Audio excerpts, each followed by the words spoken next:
एकाच कस्टमरचे 8 ब्लाउज शिवून रेडी झाले होते। आता ह्याचे डिझाईन्सचे काही होते याच्यामध्ये, म्हणून म्हणलं तुमच्यासोबत एकदा शेअर करते। हा एक पहिला ब्लाउज आहे जे की बॅक साईडला बॉर्डरचे छान प्लेट्स वगैरे करून त्याला मोती वगैरे अटॅच केले होते। खूप मस्त लुक आला होता मोतीमुळे, आणि हाताला पण कटवर्क करून खालून बॉर्डर अटॅच केली होती। आणि ह्या दुसऱ्या ब्लाउजला पण छान असं कमान टाईप गळा केला होता आणि त्याच्यासोबतच पाइपिंग दिली होती आणि बीचमध्ये बॉर्डर अटॅच करून एक फ्लावर लावलं होतं। आणि हे एक ब्लाउज आहे जे की सिंपल आणि सोबर म्हणू शकता तुम्ही याला। खूप भारी दिसत होतं हे ब्लाउज। तर बॅक साईडला स्वीट हार्ट नेक केलं होतं आणि छान असं बॅक साईडला हात लटकन्स लावले होते आणि हाताला पण छान असं प्लेट्स दिले होते। खूप मस्त वाटत होतं मला तरी पर्सनली हे ब्लाउज खूप जास्त आवडलं होतं। त्यानंतर आता हे बाकीचे जे काही ब्लाउज आहेत ना 5 ब्लाउज, पण फक्त गळ्याला थोडीशी शेपमध्ये चेंजेस होते आणि डोरी तर प्रत्येक ब्लाउजला असतेच आणि पाइपिंग होती, बस इतकंच होतं।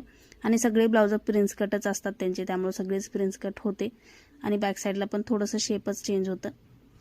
आणि याचा फुल व्हिडिओ मी आपल्या यूट्यूब चॅनलवर ऑलरेडी अपलोड केलेला आहे आणि त्याच्यामध्ये या ब्लाउजची प्राइस वगैरे पण मी त्याच्यामध्ये सांगलेली आहे, तर ते जाऊन तुम्ही नक्की बघा। आणि तुम्हालाही असे ब्लाउज शिवून पाहिजे असतील तर माझ्या दिलेल्या नंबरवर कॉन्टॅक्ट करू शकता तुम्ही। तर हा व्हिडिओ इथं सेंड करते। चलो बाय।